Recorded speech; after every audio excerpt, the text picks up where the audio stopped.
पहले अमन साहू और फिर हिंसा करने वाले पर रांची में बुलडोजर की कार्रवाई। एक संकेत तो साफ है कि अगर झारखंड में कानून को कोई हाथ में लेने की कोशिश करेगा, कोई पुलिस को चुनौती देगा, तो उसका अंजाम बुरा होने वाला है। योगी स्टाइल में पुलिस एक्शन दिखाएगी और अपराधियों को एनकाउंटर में मार गिराएगी, तो हिंसा करने वाले को जो कानून हाथ में लेकर उत्पात मचाते हैं, उनके घरों दुकानों पर बुलडोजर चल सकता है। यह सिर्फ कहने और सुनने की बात नहीं है, बल्कि रांची पुलिस या यूं कह ले कि झारखंड पुलिस कुछ इसी अंदाज में अब आगे बढ़ रही है और कार्रवाई कर रही है। सबसे पहले बात कर ले तो अमन साहू की एनकाउंटर ने सबको चौंका दिया, क्योंकि पहली बार झारखंड में किसी गैंगस्टर का एनकाउंटर हुआ था, वो भी कुख्यात गैंगस्टर अमन साहू का, जिसके नाम से लोग दहशत में आते थे। लेकिन उसके दहशत को खत्म करने के लिए पुलिस ने एक जाल बिछाया और उस जाल में अमन साहू फंसा। उसके बाद रायपुर से रांची शिफ्ट करने के दौरान उसे एनकाउंटर में मार गिराया। ऐसी तस्वीर अक्सर यूपी में देखने को मिलती थी और चर्चा भी होती थी कि आखिर क्या अब गोली और बंदूक के दम पर पुलिस काम करेगी। लेकिन अपराधियों को एक लाइन से सीधा करने का साफ तरीका जो यूपी पुलिस ने निकाला, अब उसे अपनाकर झारखंड पुलिस भी आगे बढ़ने की कोशिश कर रही है। वहीं दूसरी तरफ देखें तो हिंसा, उपद्रव और बवाल करने वालों पर एक तरफ पुलिस कार्रवाई करती है, तो दूसरी तरफ उनके घर, दुकान और तमाम संपत्ति को नुकसान पहुंचाया जाता है। जेसीबी लेकर पुलिस पहुंचती है और उसे ध्वस्त कर देती है। ऐसी ही तस्वीर रांची के नामकुम में देखने को मिली, जब जुरार बस्ती और खटाल बस्ती में रहने वाले लोगों के बीच विवाद हुआ। विवाद इतना बढ़ा कि खटाल बस्ती के लोगों ने जुरार बस्ती के एक युवक सोनू मुंडा को मौत के घाट उतार दिया। उसकी इतनी बेरहमी से पिटाई की कि वह जिंदगी से ही जंग हार गया। इस मामले की शिकायत पुलिस के पास की गई। नामकुम थाना में प्राथमिकी दर्ज हुई और ठीक दूसरे दिन 15 तारीख को प्राथमिकी दर्ज हुई और 16 तारीख को सुबह बुलडोजर लेकर आरोपी शत्रुघ्न राय के दुकान पर रांची पुलिस पहुंची और मिनटों में उसके दुकान को जमींदोज कर दिया। इस घटना के बाद साफ चेतावनी रांची पुलिस दे रही है कि अगर कोई भी उत्पात करता है, कोई हिंसा करने की कोशिश करेगा, तो उसका अंजाम बुरा होने वाला है। आप खुद सुनिए कि क्या कुछ कह रहे हैं हेडक्वार्टर 1 डीएसपी अमरकांत पांडे। हम लोगों के द्वारा अभी 18 व्यक्तियों को, जिसमें कि कुछ महिलाएं भी शामिल हैं, उनको पुलिस अभिरक्षा में जो है अभी रखा गया है और उनसे पूछताछ की जा रही है।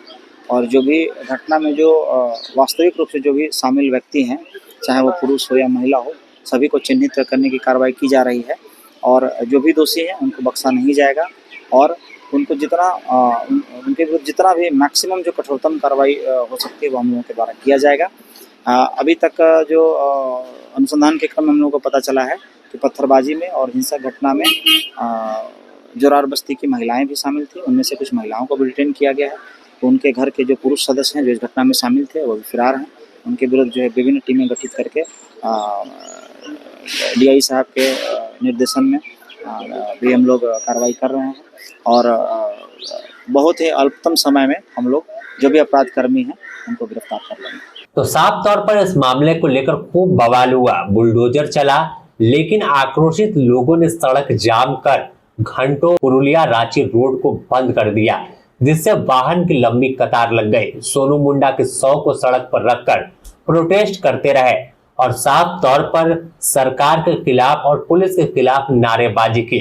इस दौरान स्थानीय विधायक राजेश कच्छप और कई नेता भी मौके पर पहुंचे, जिन्होंने साफ तौर पर मांग किया कि सोनू मुंडा के परिजनों को मुआवजा और सरकारी नौकरी के साथ साथ अपराधियों की गिरफ्तारी की जा सके। इस पर आश्वासन हेडक्वार्टर 1 डीएसपी की ओर से दिया गया कि 18 लोगों की गिरफ्तारी हुई है। हम लोगों के द्वारा अभी 18 व्यक्तियों को, जिसमें कि कुछ महिलाएं भी शामिल हैं, उनको पुलिस अभिरक्षा में जो है अभी रखा गया है और उनसे पूछताछ की जा रही है। और जो भी घटना में जो वास्तविक रूप से जो भी शामिल व्यक्ति हैं, चाहे वो पुरुष हो या महिला हो, सभी को चिन्हित करने की कार्रवाई की जा रही है और जो भी दोषी हैं उनको बख्शा नहीं जाएगा। तो साफ तौर पर आश्वासन के बाद लोग थोड़ा शांत हुए और मामले को शांत कराने में बड़ी भूमिका स्थानीय विधायक खिजरी के जो है राजेश कच्छप की रही। उन्होंने तमाम लोगों को समझाया, इसके बाद 100 को सड़क से हटाकर जाम को हटाया है। आप भी सुनिए क्या कुछ कह रहे हैं राजेश कच्छप। देखिए, समाधान यही हुआ कि जो डिमांड्स थे मुझे लगता है कि तकरीबन 6 डिमांड्स थे। उसमें था क्या कि जो अवैध रूप से जो यहाँ पे जो कब्जा किया गया है, चाहे वो रेलवे की जहाँ पे शराब वगैरह की जो बिक्री होती है उसको ध्वस्त किया जाए।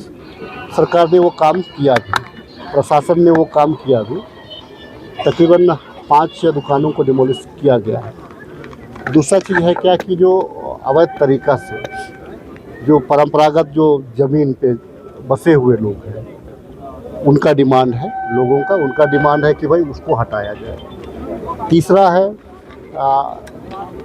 नौकरी की का डिमांड था, लेकिन वो प्रक्रिया में उसको बात किया जाएगा परिवार वालों के साथ में।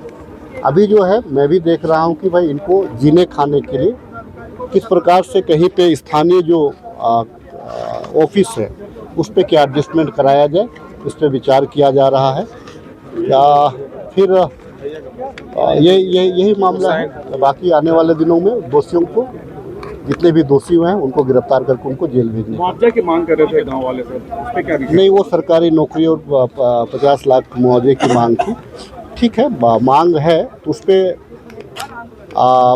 मैं जनप्रतिनिधि तो मैं सरकार को लिखूंगा कि भाई चूंकि मूवमेंट था, उस एक मूवमेंट में वो मारा गया है, तो अगर वैसे कोई प्रावधान होगा तो सरकारी नौकरी के लिए भी बात इस तरह की घटना दोबारा ना घटे, इसे लेकर क्या कुछ वैकल्पिक निकालिए कुछ रास्ता?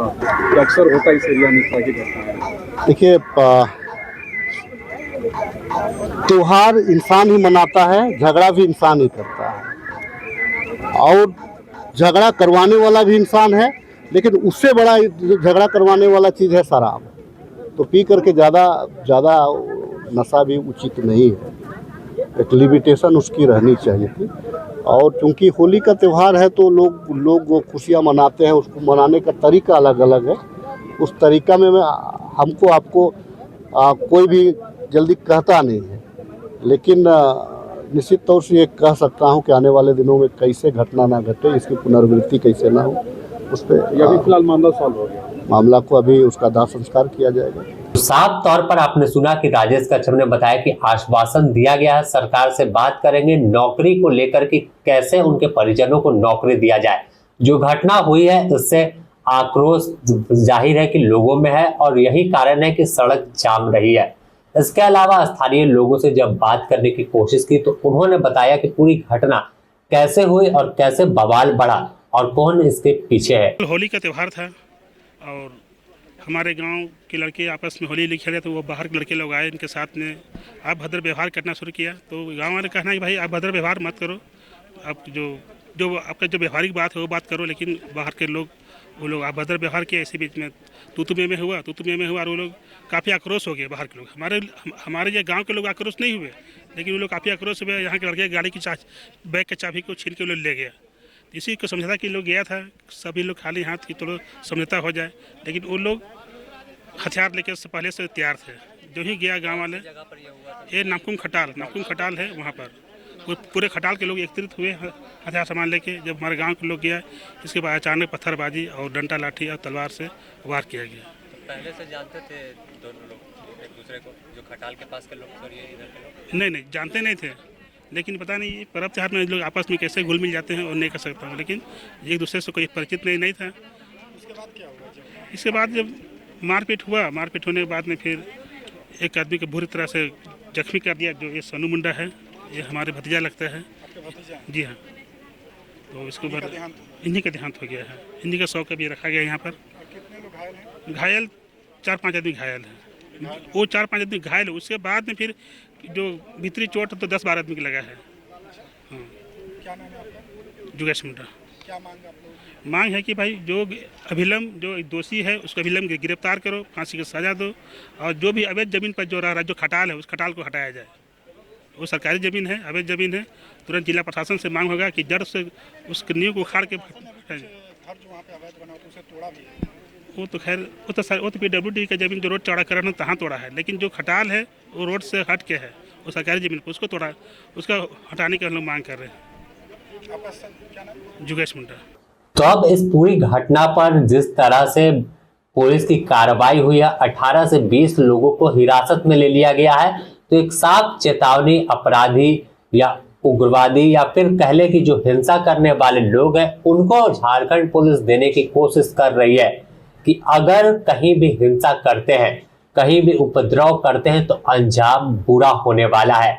अब पुलिस वैसे काम नहीं करेगी, पुलिस पूरा एक्शन दिखाएगी और बुलडोजर लेकर आपके घर तक जा सकती है। और साथ ही आप महिला हो, पुरुष हो, बच्चे हो, कोई भी हो, आपको झारखंड पुलिस बख्शेगी नहीं। तो एक्शन तुरंत देखने को मिलेगा।